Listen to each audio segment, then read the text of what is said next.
Hello friends, નમસ્તે. વિનાશ કિચનમાં તમારું સ્વાગત છે. આજે બનાવીશું પાત્રાની વડીઓ. સૌથી પહેલા પાત્રાના પાનને કેવી રીતે ઓળખશો એટલે કે ગળાની અંદર ખજવાળ આવે છે કે નથી આવતી, ચાલો જોઈશું. જો પાત્રાની દંડી કાળી હોય તો ખજવાળ આવતી નથી, એટલે કાયમ કાળા દંડીવાળા પાત્રા લેવાના છે. અને પાત્રાની દંડી લીલી હોય તો અવશ્ય ગળામાં ખજવાળ આવે છે. તમે જોઈ શકો છો,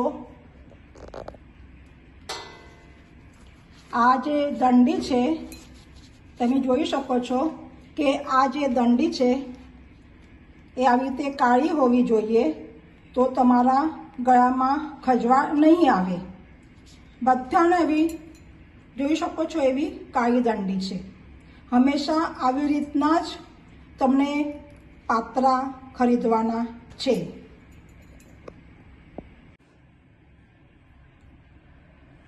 હવે પાત્રાને કેવી રીતે સાફ કરવાના એ આપણે જોઈશું. પાત્રાને ધોઈને એને લૂસી નાખવાના છે. પછી અંદરથી આ જે ગાંઠ દેખાય છે વચ્ચેની, એ ગાંઠ આપણે કાઢી નાખવાની છે. આવી રીતે તમે જોઈ શકો છો, આવી રીતે આ બધી અંદરની જે ગાંઠો હોય છે એ કાઢી નાખવાની છે. અને પછી વચ્ચેનો જો પોર્શન, આ જે ઉપર હોય છે, એને વેલણથી દબાવી નાખવાનો છે.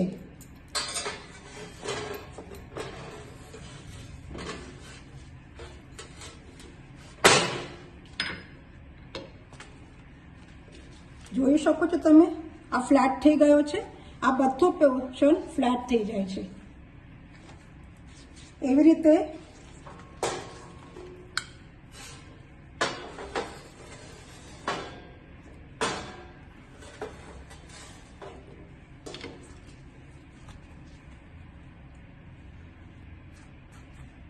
આવા બધા જ હું 250 ગ્રામ પાના લીધા છે.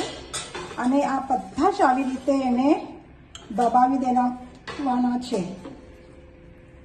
જોઈ શકો છો, આવી રીતે આ પાત્રાને આવી રીતે ક્લીન કરવાના છે.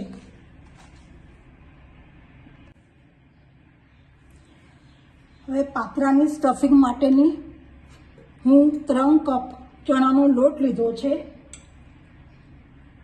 આના અંદર કણકી કોરમું પણ લેવાય છે. હું ચણાનો લોટ લીધો છે. કણકી કોરમાની એ ખાસિયત છે કે કણકી કોરમાના પાત્રા ફ્રાય કે વઘાર પછી કોરા લાગે છે, જ્યારે ચણાના લોટના પાત્રા એવી રીતે લાગતા નથી.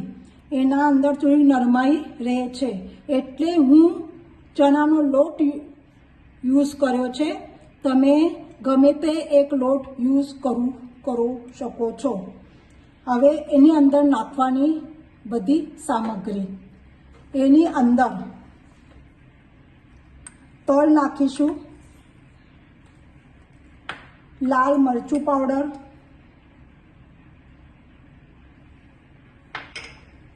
અદરક લસણ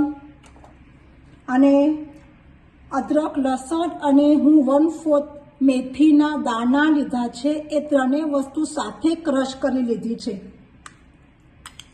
મેથીના દાણાથી થોડુંક એનું બાઇન્ડિંગ માટે એ બહુ સરસ એવા ટેસ્ટ આવે છે અને થોડુંક કડક પણ થાય છે. લીંબુ લીધું છે,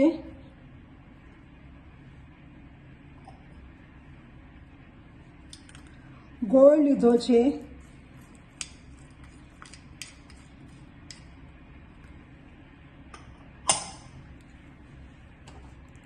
હળદર નાખવાની,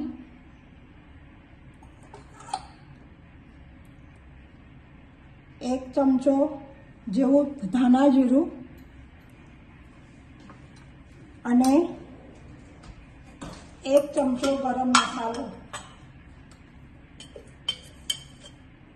1 ચમચો ગરમ મસાલો અને સ્વાદ અનુસાર મીઠું.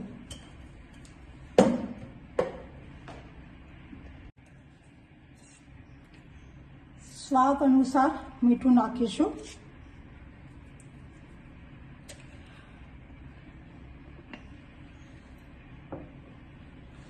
અને અજમો નાખીશું અડધી ચમચી.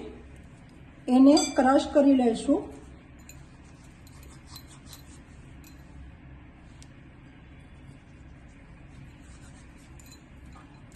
હવે આ બધી સામગ્રી મિક્સ કરી લેવાની છે. તમે જોઈ શકો છો તમારું આ સ્ટફિંગ અંદર બહુ સરસ લાગશે. હવે થોડુંક પાણી નાખીને એને થોડુંક પાતળું રાખવાનું છે.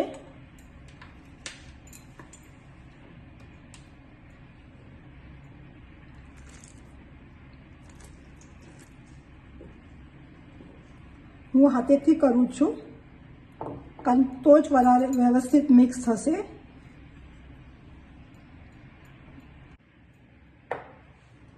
તમે જોઈ શકો છો આપણો સ્ટફિંગ માટેનો લોટ તૈયાર થઈ ગયો છે. હવે આપણે પાત્રા લઈને એના ઉપર સ્ટફિંગ કરીશું.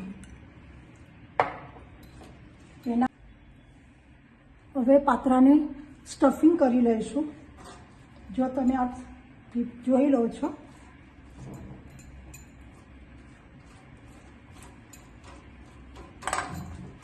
આની આ સાઈડ જ લેવાની છે તમે.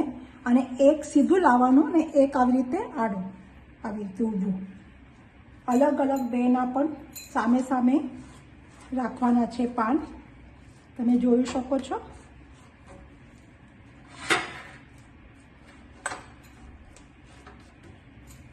એક ઉપર એક એવા 4 થી 5 પાન લગાડવાના છે.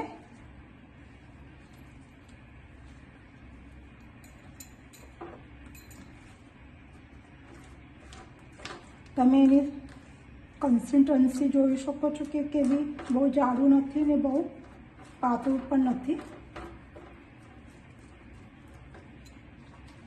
તમે એક વખત આ પાન ખાશો તમને બહુ જ મજા આવશે. જો તમને આ રેસીપી ગમે તો તમે લાઈક, શેર અને સબસ્ક્રાઈબ કરો જેથી તમને નવા વિડીયો મળતા રહેશે. પાન લગાડીને થઈ ગયા છે. હવે આને આવી રીતે ફોલ્ડ કરવાના છે. તમે જોઈ શકો છો. અને પાછું એને ઉપરથી આ લગાડી દેવાનું છે. આપણા પાન થઈ ગયા છે. હવે એના પણ કટિંગ કરી લઈશું.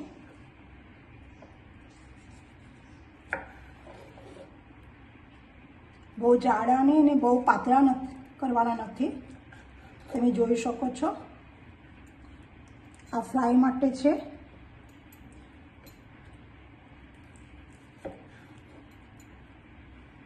તમે જોઈ શકો છો.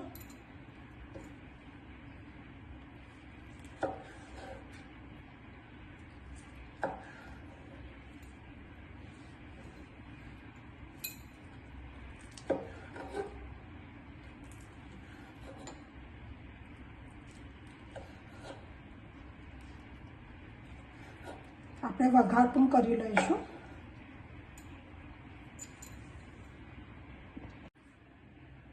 હવે વઘાર માટે તેલ નાખું છું. પહેલાં ફ્રાય કરી લઈશું, પછી વઘાર આપીશું. તેલ ગરમ થઈ ગયું છે.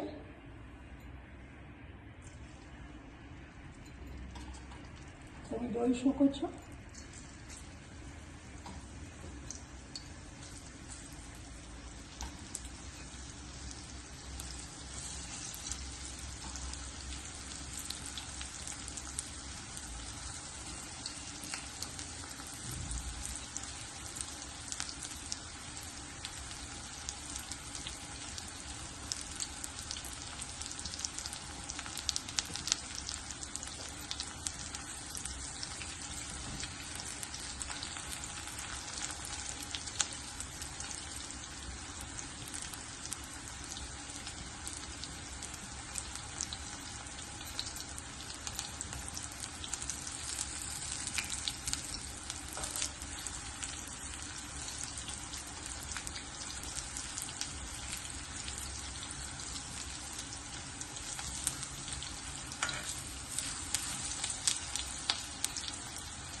ગેસની ફ્લેમ મીડિયમ રાખવાની છે.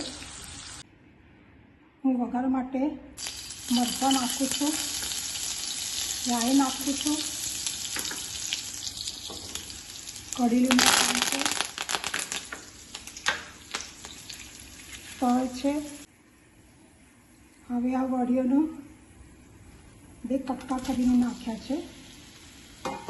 હવે એને હલાવીને 2 મિનિટ હલાવીને એને પ્લેટમાં સર્વ કરીશું. જો તમને આ રેસીપી ગમશે તો એકવાર ચોક્કસથી ટ્રાય કરજો. હવે પ્લેટમાં આપણે કાઢી લઈશું. Thank you.